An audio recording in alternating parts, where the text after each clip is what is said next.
Hey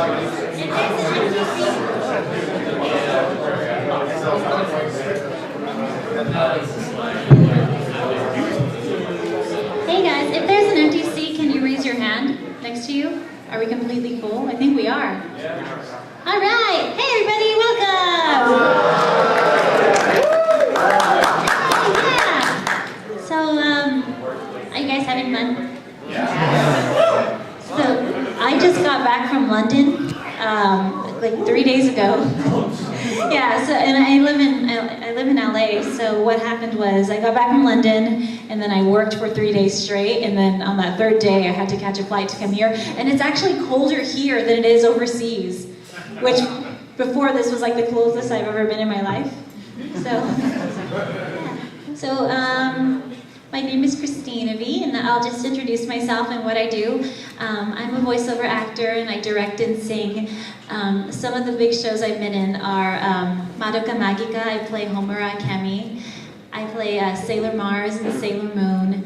Alyssa Boskanovich in the Tekken movie. Mio Akiyama in K-On! I got to be in Bleach recently as Riruka.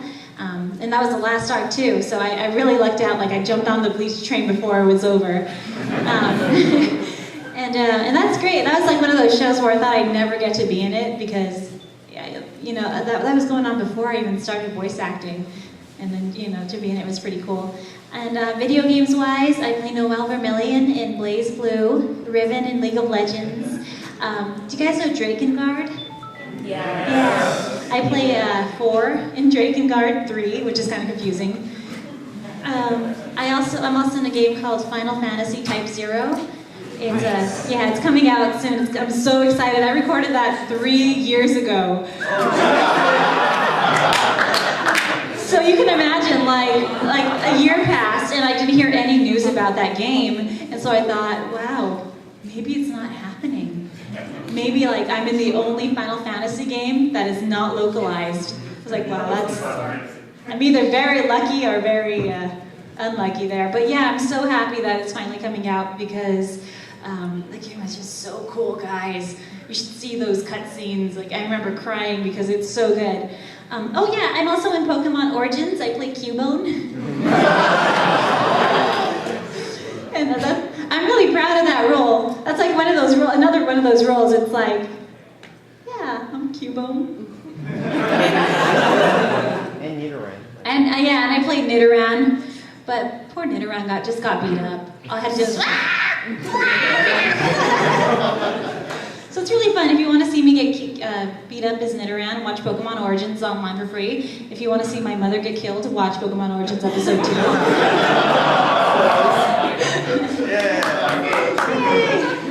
What else have I done? Let's see.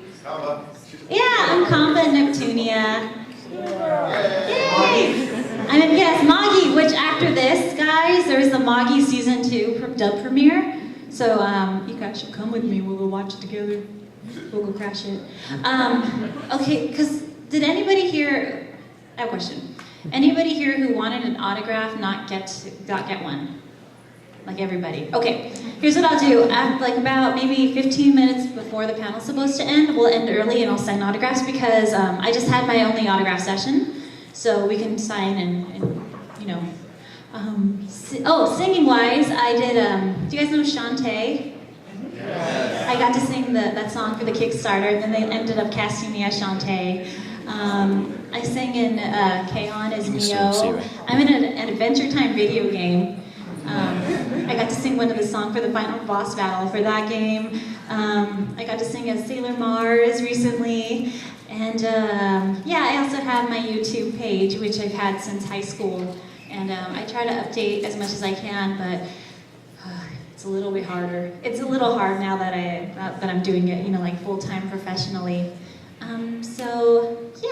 Thank you guys so much for coming. I really appreciate you guys being here. I've been looking forward to my solo panel. So what I want to do is we can just ask questions and just talk and play and stuff. Does that sound good? Yeah. All right, who's first? Oh, I saw your hand in the back. Yeah. What you got? So I remember Patrick States when he talked about Blaze Blue, he was surprised that it was a fighting game because of the length of the script. Oh yeah. What was your reaction to that? Okay, so Blaze Blue. Now, usually you audition for games, but I remember, okay, you audition for anything.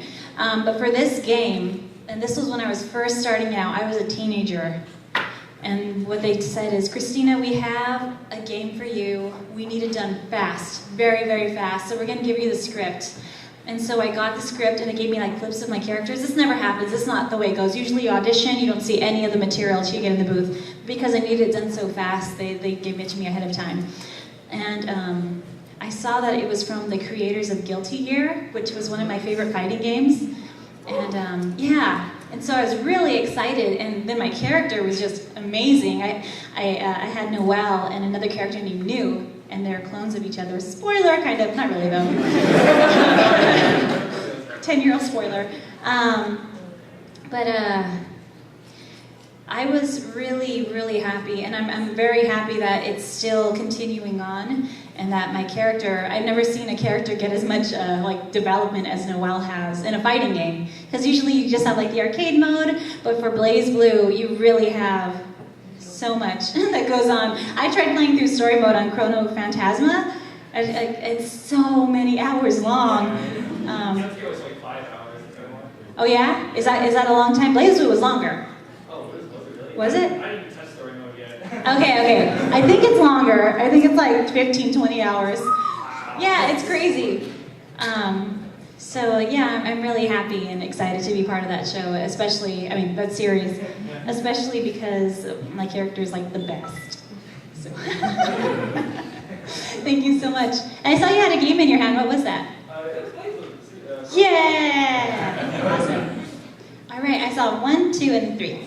Okay, the Monica Magica Rebellion film is coming out in English in April. Yes. And I'm not going to spoil anything here, but there's a big plot twist in that movie. And I was kind of wondering what your reaction was to that, and how was the voice Homura during those scenes?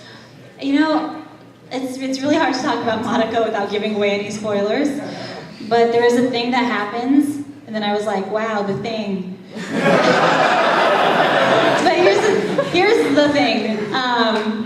I wasn't expecting that, because at this point in the movie, I thought it was going to get this beautiful ending, like, oh, she's going to be at peace. And then she pulled that shiz. She pulled that spoiler, and you know what, I didn't really know how to feel about it. I said, you know what, that was a thing that happened, and I have emotions about it. But I'm going to wait until we actually record the movie to see how I feel. And this is probably going to be this is the unpopular opinion, but I will tell you right now that I feel like nobody has been through what Homer has been through. Nobody, and even they touch on that too, like she has emotions that nobody has ever experienced because of what she's been through. And so because of that, I don't feel like it's her fault that things turned out that way. I think she was just acting like any person would with emotions that nobody else has felt. You know what I mean? So blame Cubey. Blame Cubey. That's what I say about that all. Always playing that. Yeah. I hope I answered your question. I'm sorry? Keep calm and blame Cubey. Yeah, keep calm and blame Cubey. That's what I say. All right, guys. And then number two. Number 2 was in the back, right? Oh. Yeah. Do you know who Box is and have you met him? Vox. Box. I don't. Yeah. I don't. Enlighten me. The Ribbon Maid? Yeah. The only one that, okay, like a while ago, I guess they were doing like the Best Ribbon NA tournament or something, and then the Best Ribbon NA didn't win. Like, that's his screen name, the Best Ribbon NA. And he didn't win. And I was a little sad. I don't know, I think that would have just been very convenient for your name to match your title. But I don't know him. But I should. Does he live, is he like American? Yeah. He used to be close. Yeah, he used to live like around here. But he doesn't anymore. Oh, Box. All right. Yeah, I really miss, another thing that I've done in my long career, that was sarcastic, is I was asked to host some events for IGN called, it was IPL, and they were these huge League of Legends tournaments. If you guys don't know it, it's a game, and things happen, and emotions are felt. And actually there for a while, when I first moved in, that was like my bonding time with my roommates, is we just sit down and play a couple of games of League, which, as you know, is like about 4 hours of your time. And it was really fun. What was I saying? Oh yeah, IPL. So I hosted some tournaments for them, and I got to meet a lot of amazing people, and it just opened my eyes to, you know, the next thing in sports, really, which is going to be esports. So yeah, it's really exciting. They're so talented. I think it's just a matter of time before we see like esports at the Olympics. Seriously, I give it like 5 years tops. It's like the next thing. So yeah, it was really fun. Yeah, and I'll get back to you when you had a 3 first. Hi, I'm Kelvin. Hello. I got part 2 of Sailor Moon season 1 a few days ago. Mm-hmm. And the season ends with Sailor Mars choosing to like support Usagi in spite of being heartbroken over Mamoru. Yeah. And I was wondering if you had any. I really loved the performance, by the way. I was Thank wondering you. if you had a real-life heartbreak that sort of inspired that performance. And for that matter, did it inspire, if it existed, to any degree, your performance as Homura with regards to her feelings towards Madoka? So you're asking about my heartbreaks. Not to get too personal. I mean, let's get real for a moment. Dude. I think a very specific type of person becomes an actor, and that is the kind of person who has been through some stuff in their early life. And definitely I'm not exempt from that. I've had a lot of experiences. I've seen some shit. But you know what?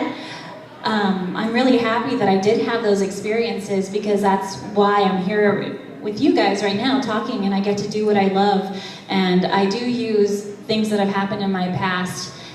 For Madoka and Sailor Moon, it did deal with more of the heartbreak, which I have experienced. I was 12, he was 18. It wasn't gonna work out. But for Madoka, actually a lot happened in my life before, in between even that year that we didn't record the movie since it was out, and I'm so glad that I had that year to grow and mature, because I was really able to really act that part, because I don't think I would have been able to if I hadn't gone through those things that happened in that year. And I'm not gonna get, whatchamacallit. It's all good, I'm good, hey! But yeah, definitely I use things that have happened, and that's why I love acting, because it's an outlet for that stuff, you know? Thank you. Yeah, thank you. That was a really good question. And I saw your hat. I mean, your hand. Sorry, I was thinking, that's Kill It Kill, right? Yeah, kill it, Yeah, kill. I was like, hat. In regards to the YouTube channel, I remember Yeah. vaguely that there was you voiced a gag comic involving Noelle having her Oh yeah. arms fused with her guns. Her arms fused with her guns. Yeah. And I was curious, after you're done with the voice role, are you allowed to portray the character however you wish, or do they have guidelines set out for you, like you can't just go and say whatever you want as X? You know, it depends on the show. For Blaze Blue, well, first off, I didn't know there was going to be any more Blaze Blue. I was like, I'm just going to have fun with this character because I love her. And I love my friends, and they were posted on my YouTube pages, and it makes me happy. So that's why I did that, because it was just kind of like, hey, thanks guys, this is really fun. I'm glad I got to voice this character. And never got any feedback. Like, they know about it, they're cool with it.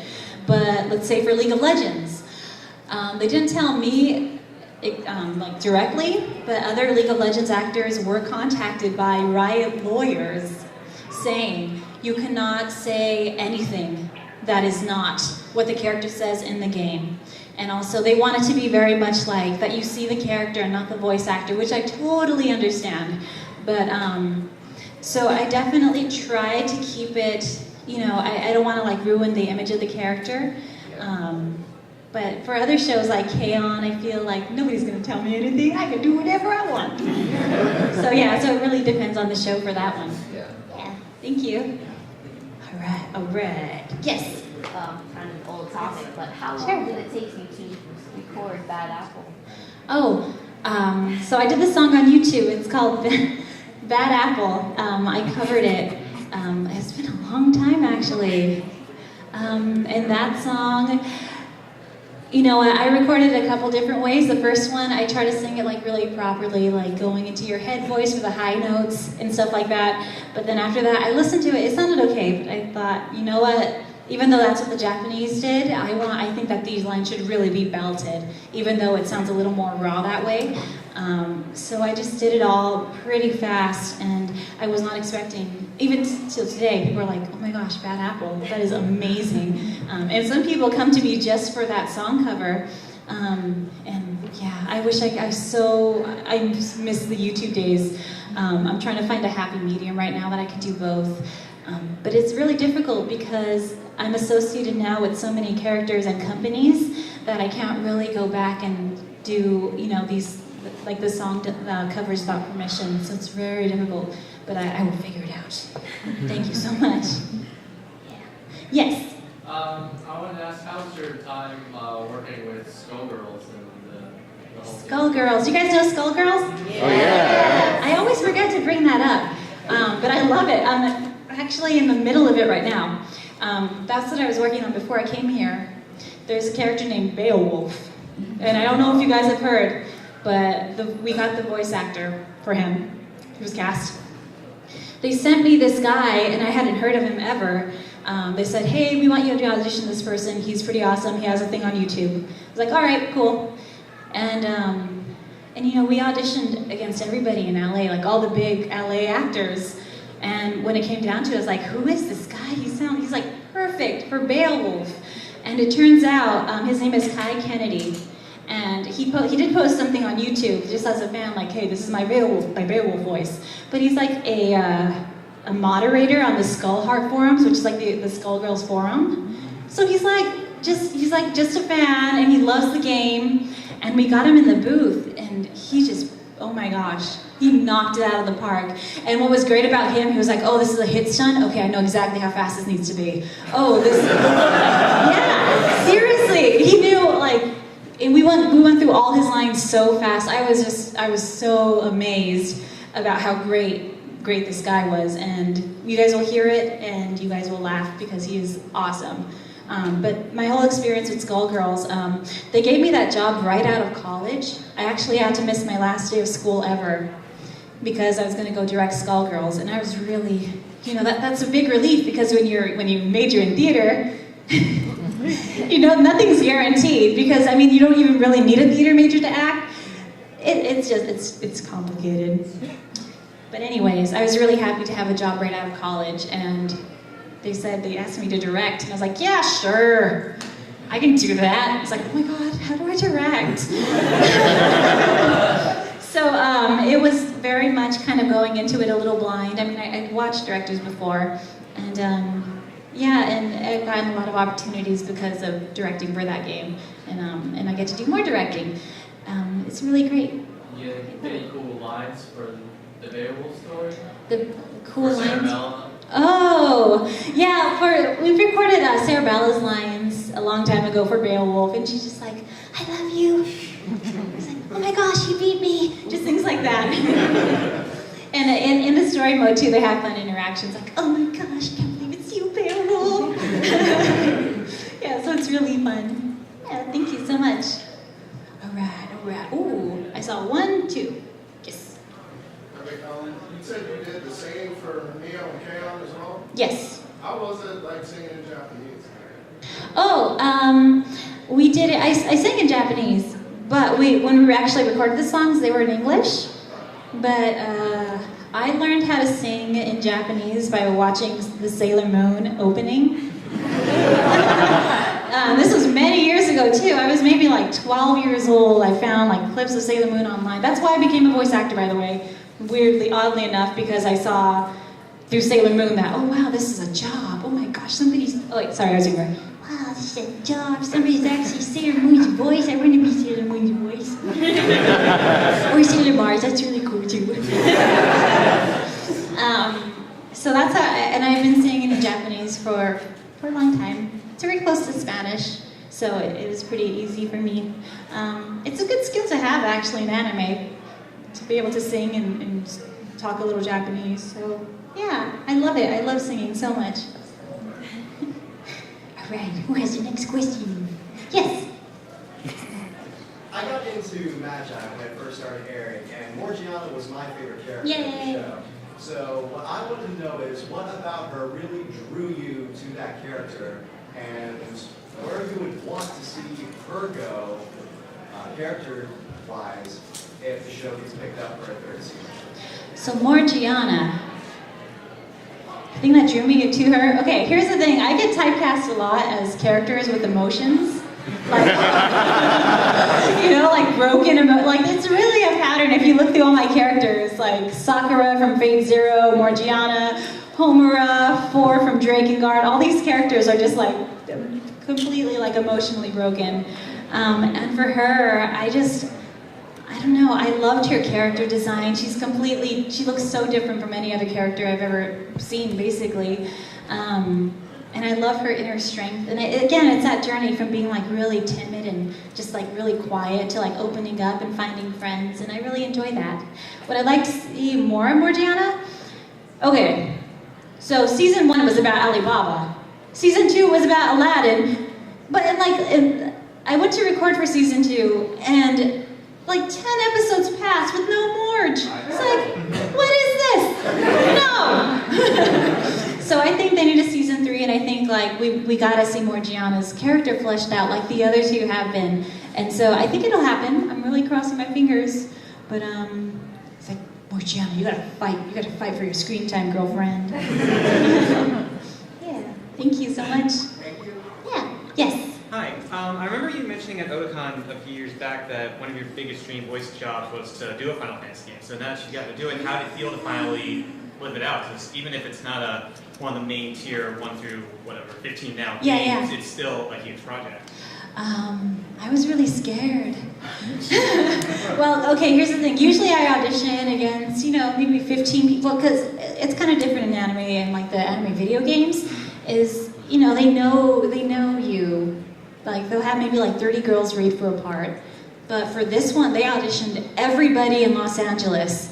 I know this because at that time I had a small agency, like the smallest agency. And so usually we don't get those big titles. But they auditioned everybody in LA. And then months went by, I didn't think I got it. And then I think maybe 6 or 7 months later, they put me on hold for it. And guys, the code name for this game, they didn't tell us it was Final Fantasy Type 0. When I auditioned, the code name was Yellow Pea. So I was on hold for, it was just like, I don't think they meant it that way. I don't know what it meant. But it's called Yellow Pea. Like, just like a capital P. I was like, all right. But like, it was odd, like I knew it was Final Fantasy by the character designs. Right away, I was like, oh, cool. But I got to work with a director who actually directed me in Neptunia.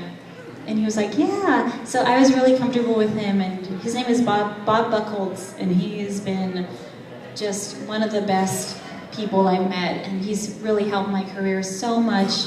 And he's just nurturing. And it was really great that I got to work with him. And it's so surreal. Like I said, I didn't think it was ever going to come out. 3 years ago, I recorded this game. Almost 4 years.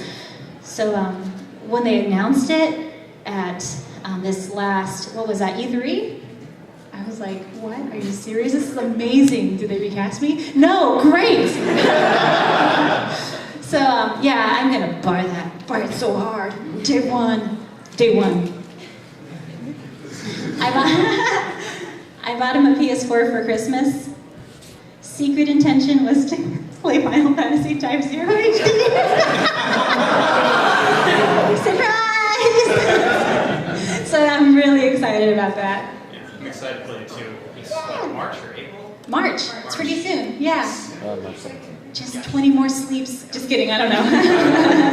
So I'm gonna go back here and right here and right here. Yes. Okay. First of all, on behalf of the Facebook group Torchback Delco, we want to thank you for voicing a character so near and dear to us. We're going to see part of ourselves in her, and we look forward to hearing you sing the cake song.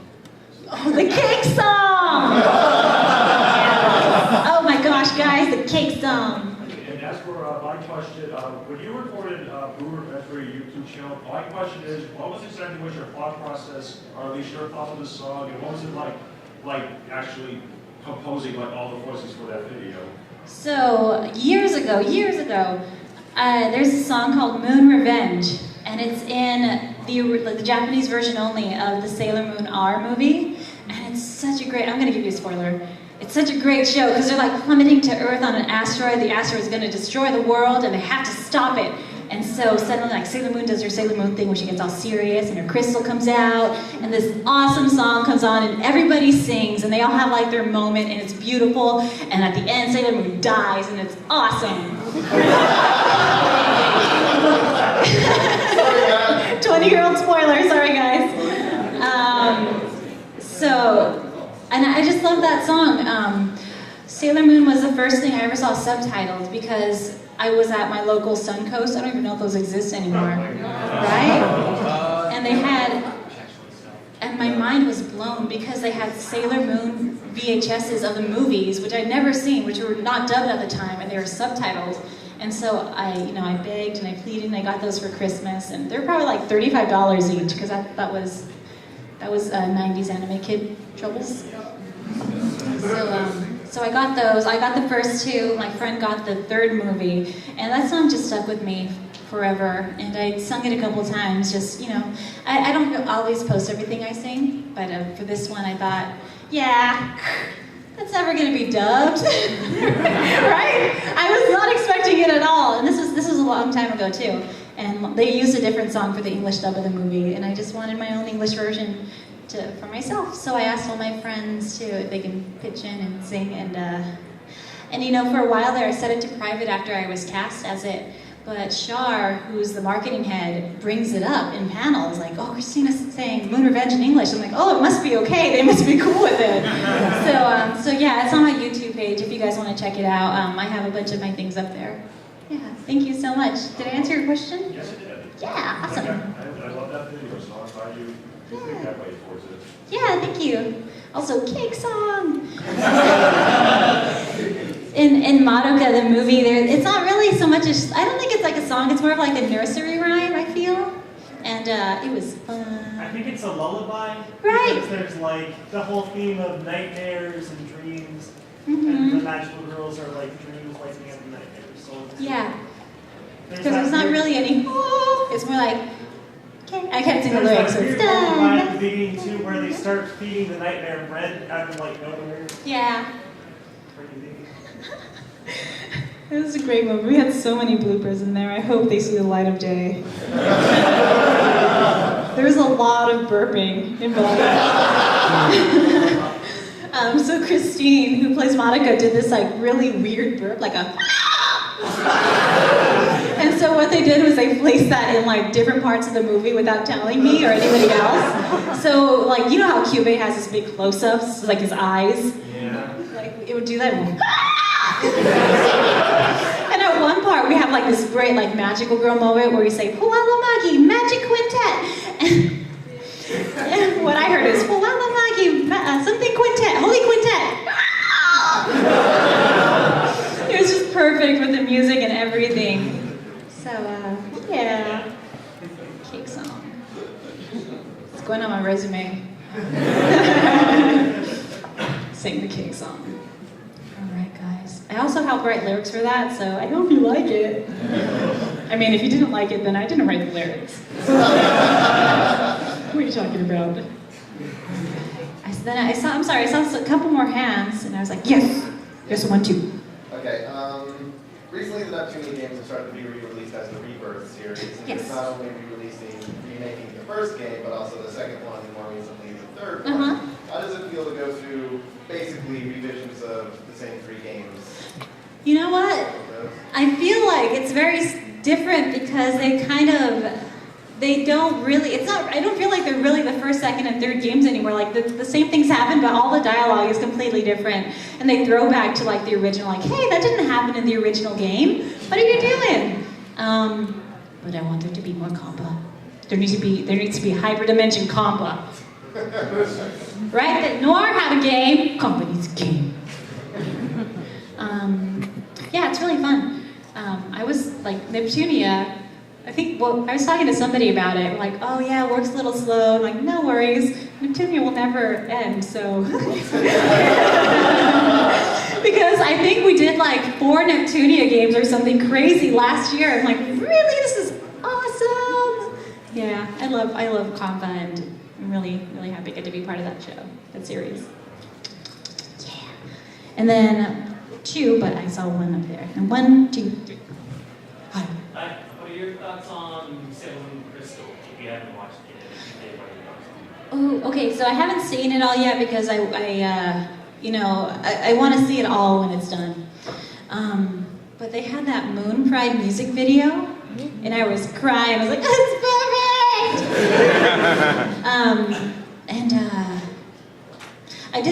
That's a lie. I did see the first episode, and I'm really looking forward to seeing. It's so I hear it's really faithful to the manga. I'm gonna miss Fiery Ray to be fair, because remember the manga, she's just really like serious and like beautiful. That's her personality type, beautiful. Right? You know what I mean? But I'm looking forward to it. I think if we do record it, it's gonna be really strange to see it all like 2014 style, because I'm like used to looking at like 1992 style. So yeah, I'm excited to record it. What do you think about it? I love it so much. Yeah! Did you guys hear the casting announcement yesterday? Yeah. Guess who's gonna be Sailor Pluto? Exactly. Makes me really happy. Veronica Taylor, who played Ash, and Amelia and Slayers. I'm like, wow, I get to be in an anime with her. That's amazing. So, who was my number 2? Yes. All right. My favorite scene in Madoka Magica is the scene where Homura promises that she'll save Madoka as Madoka is dying in episode 10. Spoiler! She doesn't actually die. Spoiler again! She doesn't actually die. And in that scene, it's like a really emotional, tender moment between the two of them, and Homer has this scream at the end of the scene before she shoots the bullet. I'm just wondering how it was to record that. I'm getting PTSD. Those scenes were hard and easy. Here's why they were hard. Because Christine is my real life best friend. BFFs for life. Christine and I.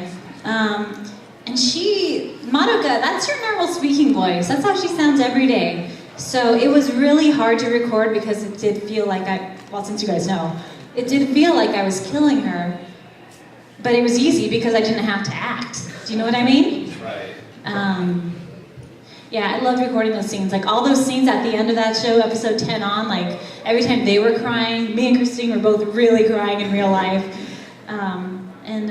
I think that worked out well casting-wise. I told her the other day, like, man, we should just always be cast as the best friends because we're so good at it. But yeah, we really play best friends in like everything. And those are the kinds of scenes that I really love, like the really meaty ones where I get to have emotions. Yeah, that's the answer. Thank you. Yes. And then 2. So when you get a role that's like a top secret role, I know like Sailor Moon, they kept that really quiet. Mm-hmm. How do you feel when you like have something that I assume you may be like really excited about and like you can't really tell anybody? Like do you confide in your like cat or fishbowl or something, or do you just Cat and fishbowl. True story, when I first got the audition for Sailor Moon, that was a big deal for me because I never heard from that casting director before. Like for years, like, please notice me. I want to voice act for you. And so suddenly he's like, hey, I have this anime, you want to audition for it? I was like, yeah, sure, of course. And I saw it was Sailor Moon. I opened the email, I was like, I was crying. I was like, oh my gosh. And he was like, what is wrong? He's like, audition for Sailor Moon. I was like, that's a good thing. I was like, yeah. Because it's really scary. I mean, because imagine it, like for years I thought, yeah, like, oh, I'd love to be in Sailor Moon, but it was always like the unattainable dream. And suddenly, it was real. And I even told my vocal coach, Richard Horvitz, like, yeah, there are rumors that Sailor Moon is like going around, maybe going to be redubbed. I really hope it doesn't come to LA. And he knew exactly why. He said, because you don't want it to hurt you. I said, exactly. So it was really scary, but when I got the role, I was like, oh my God, this is really happening? All right. And I had to wait for so long. There was like this whole paranoia, and the other girls felt it too, like we can't tell anybody. It's a big secret. So we would like lie to each other, like, hey, what you working on? Oh, nothing. You know what I mean? So it was a big relief. But you know what? It's really all worth it. And there's a reason why we can't talk about it when we're recording it. It's because sometimes the companies do a great thing, like go to Anime Expo and announce it to a panel of like 2,000 people. And I think I'll always remember that. That was kind of like the biggest like relief and excitement that I've ever felt. And it's on film! So yeah, it's really exciting, and it can be, it's tough too to keep it a secret, because I have like rules right now that I'm like, oh my gosh guys, you're gonna flip. But yeah, thank you. And then I want to make sure, yes, 1, 2, 3. Oh yeah, in Magical Girl Oracle Nonoha, Fate's familiar's name ends up being pronounced 3 different ways. Oh, yeah. So how does that in the English dub? Yeah. Here's how it happens. Okay. So he's saying that in this anime, my first anime actually that I did, one of the characters' names is pronounced 3 different ways. For that show, Geneon, it was right when Geneon was closing down actually, and they said, we have this show, we need to get it dubbed fast. And so that's how it happened, is it was done incredibly fast, like top speed, and dubbing. And I mean, that was just the reality of that situation. We needed to get it done as soon as we possibly can. In fact, I recorded Nanoha. They're like, hey, you're gonna be Louise in Familiar of Zero too. Okay, I'm like, okay. So recorded that one like almost at the same time, finished Familiar of Zero, back into Nanoha season 2. So it was one of those crazy, but you know what, I kind of like cut, what's that saying? Like you cut your something? Huh? Not cutting corners, no, it's like sharpen your... Cut your teeth. Cut your teeth. Yeah, I really cut my teeth. Because I had to learn how to be good and fast. And I mean, it's unfortunate that like mistakes like that pop in, and I hope it wasn't too distracting. One other thing that happened in that dub was Keiji Tank, who plays the sword, did an outplay, a blooper. He went shwing, which is like, yeah, and like we're watching the dub. He's like, oh my gosh, it's in there. What is like my shwing? It happens. Yeah. So yeah, that's probably why it happened. So, yeah, I still hope we get to work on it again though. That was great. Who's my number 2? 2, 3. Okay. Also about Nanoha. Yes. Back in 2008, before it was released, the cast list was apparently leaked. I only know this because I messaged you on Voice Acting Alliance forums. What? And I asked a couple questions about what was going on with the show, when it was coming out, and you're like, I'm very sorry, I can't reveal any more information. The list was leaked, it wasn't supposed to be, but I'm really hoping it comes out. Really? I don't remember it being leaked. That's so crazy. Oh, you have the email still.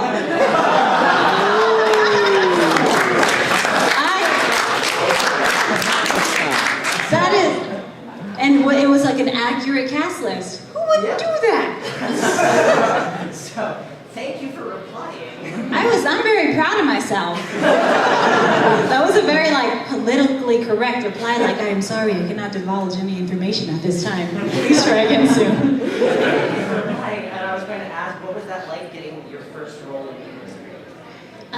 It's probably on the forum. I was like, oh my God! Actually, my very first thing that I got in the industry was, do you guys know this show called Digi Carrot? Yes. It was like, I'm sure you've seen the characters, like a little cat girl, green hair, and like a white helmet and maid suit. My first audition was for the singing voice of this other one. Her name is Puchiko, and they cast me as her to sing. It didn't really go anywhere, but we had a couple of really fun concerts and practicing, and it was great. It was very exciting. Is there any way we can actually shut that door? Por favor. maybe not. Yeah, no, that's a big shot. So like he's giving his foot on the. Oh, fine. I was gonna say, let's play 999. Scary. I'm sorry. I'm a scary person. What was the question? Oh yeah. How you enjoyed getting your first role, though apparently not. It's very. First big major It's role. exhilarating, actually. You know, because even at that time, even though I was still pretty young, I'd been trying for years and years, and you know, it was just a dream in the distance. Like, yeah, maybe one day. And I was very happy to get those roles, and then like to be cast like back-to-back roles. Like, oh, you're gonna play the leads in both these shows. Congratulations! I'm like, all right, thank you. I'm scared because it is a little scary when your dreams come true. Nobody really tells you that you know it's there. Suddenly you feel the reality of it. Like, oh my gosh, I have to be great. This is really happening. What's next? So it was, and I still feel that way sometimes. Especially recently with like the bigger and bigger roles, it feels like a lot of responsibility, but there's nothing else I'd rather do in the world. Yes? Yes. So I have a question. What are your thoughts on new Sona skin? New Sona? Oh! What are your thoughts on it? I haven't seen that. I saw pictures of them, but because my friend Erin voiced, like apparently there are multiple ones. Yeah, Erin Fitzgerald voices Sona and Jana. Jana,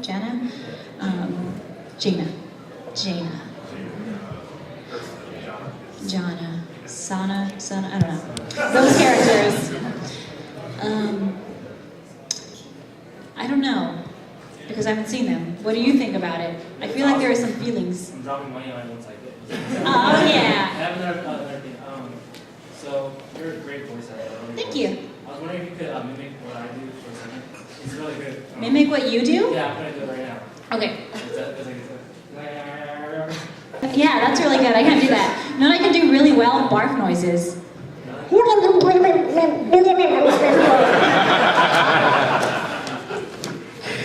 And just to tangent from that story, you know what's really awesome? Going to a bathroom that's themed as your character. I went to the Riot offices and they had a ribbon bathroom. And I was like, oh, I'm so gonna be here. And they did! I'm sorry, guys. One thing you have to know about me is I'm very, this is what things people don't know about me. I'm very strange and also morbid. Okay, as a kid, I used to be so afraid of scary movies and I figured out the secret. Oh, yeah. I figured out the secret to not being afraid of horror movies, and I was always placing myself in the role of the victim. So I was living vicariously through the victim, and I just found out, no, I can't do that. That's why I'm so afraid. That's why I have feelings about it afterwards. And so now I'm able to now I can watch anything, except Human Centipede, because that's gross. But yeah, if you guys want a really scary movie, watch The Babadook.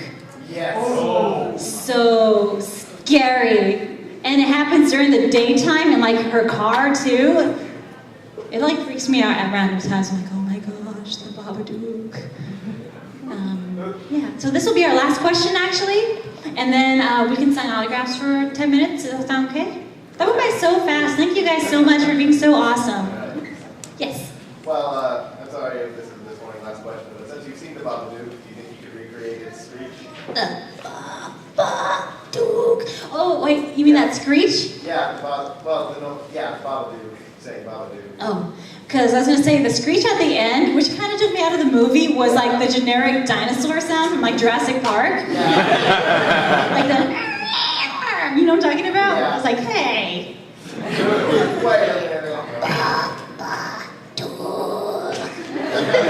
Sounds more like Smeagol, but that's what I got. All right, so should we take one more quick question? Okay, yes. Okay, as a jungle support game, yes. The thing to hear is ribbons death animation. I love destroying ribbons. You love my death screams? I love camping ribbons and exhausting ribbons. Oh, this is cruel. This is so cruel. Live do the, you want me to do the death scream live? Okay, we have to promise to stop killing ribbons.